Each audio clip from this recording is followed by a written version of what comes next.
आकाशवाणी प्रस्तुत करता है कार्यक्रम मतदाता जंक्शन। जब जुड़े लोग से लोग, वोट से वोट बने, तब लोकतंत्र का सिस्टम। मतदाता जुड़ते जाए बने तब ऐसा नया कनेक्शन। मतदाता जंक्शन, हैशटैग मतदाता जंक्शन।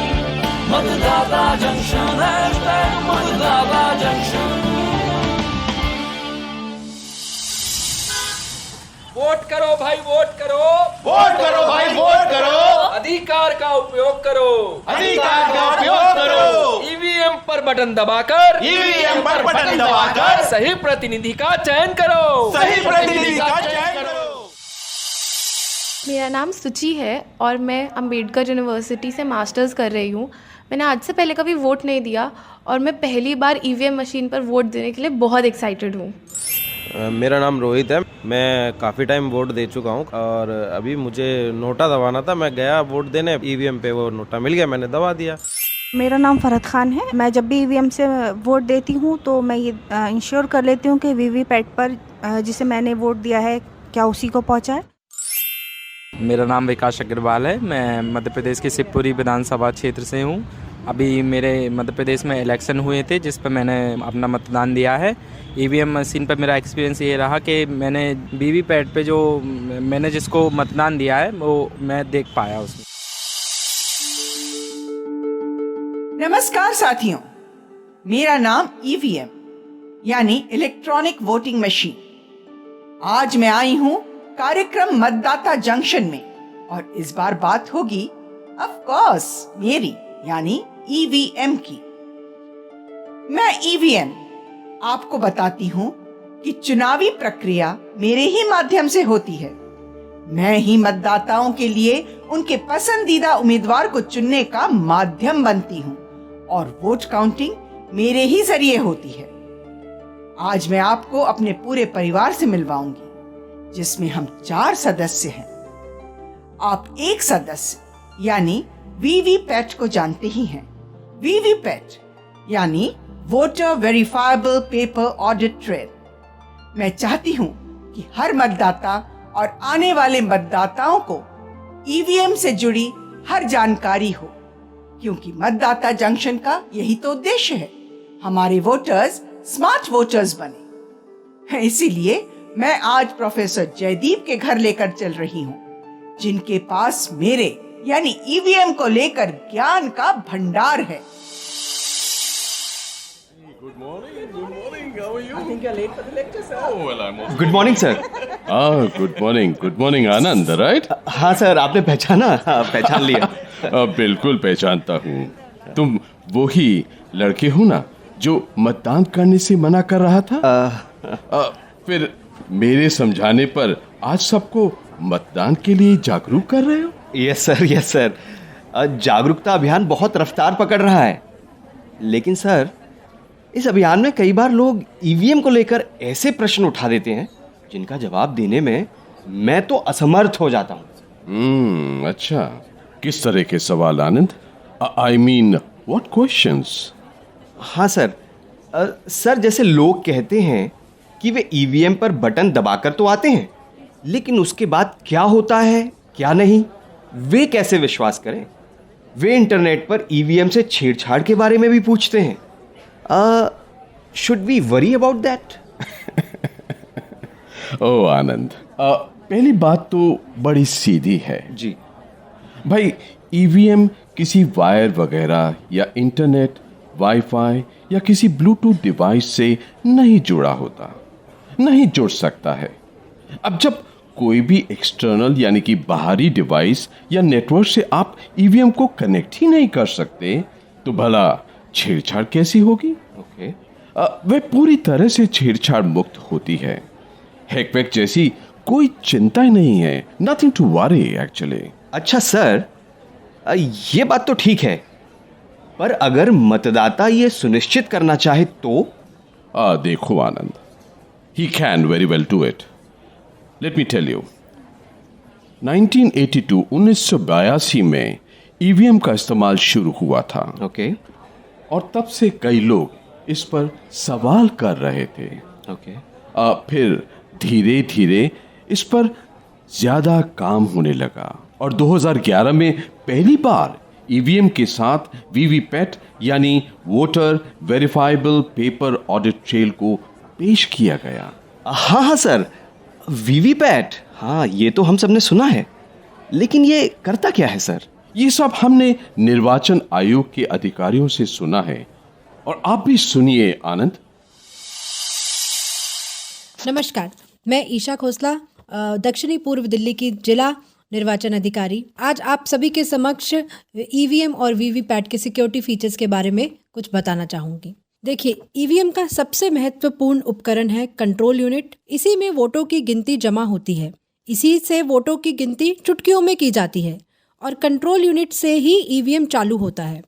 फिर कंट्रोल यूनिट से जुड़ा होता है बैलेट यूनिट। बटन दबाते ही इसी में सीरियल नंबर, उम्मीदवार का नाम और चुनाव चिन्ह होता है। फिर बैलेट यूनिट के पास आपको एक और मशीन दिखाई देगी जिसे वीवीपैट कहते हैं। बैलेट यूनिट पर बटन दबाते ही वीवीपैट बता देगा कि आपने जिस उम्मीदवार के पक्ष में बटन दबाया है, ईवीएम ने भी उसी को रिकॉर्ड किया है। यह सब एक पर्ची पर लिखा आ जाता है और वीवीपैट में भी स्टोर हो जाता है।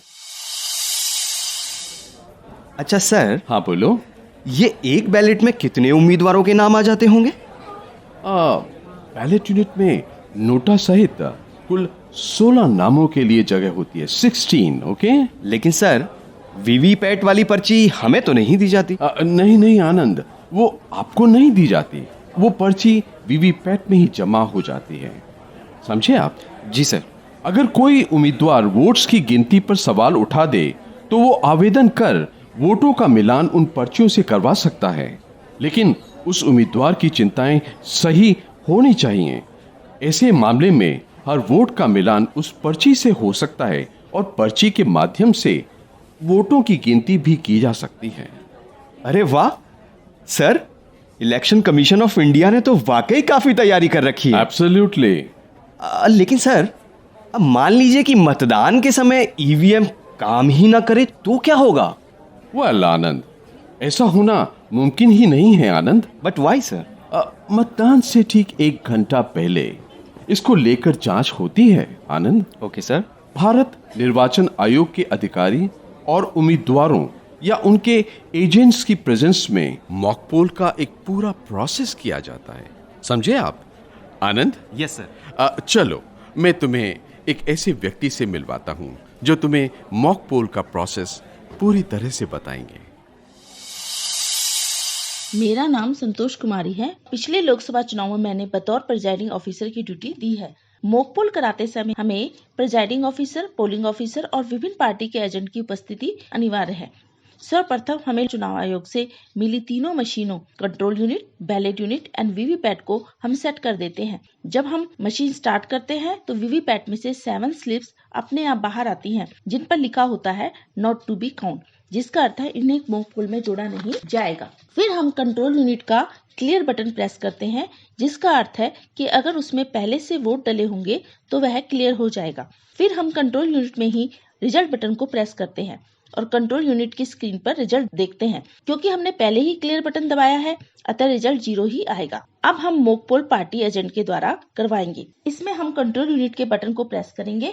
इसका अर्थ है कि बैलेट यूनिट अब वोट डालने के लिए तैयार है। एजेंट अपना वोट डालेगा, तभी एक लंबी सी बीप 2 सेकंड के लिए सुनाई देगी और वीवीपैट की साइड स्क्रीन पर हमें करीब 7 सेकंड तक स्लिप दिखाई देगी कि हमने किस उम्मीदवार को वोट डाला है। एक वोट डालने में हमें करीब 15 सेकंड का समय लगता है। इसका रिकॉर्ड हम अपने पास भी रखेंगे। 50 वोट डालने के बाद कंट्रोल यूनिट का क्लोज बटन प्रेस करते हैं और फिर कंट्रोल यूनिट में ही रिजल्ट बटन को प्रेस करते हैं। कंट्रोल यूनिट की स्क्रीन पर हमें डेट एंड टाइम और मशीन का नंबर दिखाई देता है। फिर हर उम्मीदवार के डले वोटों की संख्या आती है, जिसे हम अपने रजिस्टर से मिलान कर लेते हैं। इसके बाद हम जो पहले वीवीपैट से 7 स्लिप्स निकली थी और 50 मॉक पोल स्लिप वीवीपैट से बाहर निकाल लेते हैं। इसे हम ब्लैक इन्वेलप में डालकर पिंक पेपर से सील कर देते हैं और इस इन्वेलप पर प्रिजाइडिंग ऑफिसर व सभी पार्टीज के एजेंट्स के हस्ताक्षर करा लेते हैं। इस प्रकार हमारी मॉक पोल की प्रक्रिया पूर्ण हो जाती है। अरे सर, ये तो बहुत अच्छी तकनीक है। और सर, मान लीजिए हमने वोट डाल दिया और वोट वेरीफाई भी कर लिया, लेकिन उसके बाद का क्या? फिर आगे की प्रक्रिया कैसे होती है sir? Okay, very good question Anand. मतदान के बाद भारत निर्वाचन आयोग के अधिकारियों और उम्मीदवारों या उनके एजेंट्स की प्रेजेंस में ईवीएम को सील किया जाता है। Okay sir.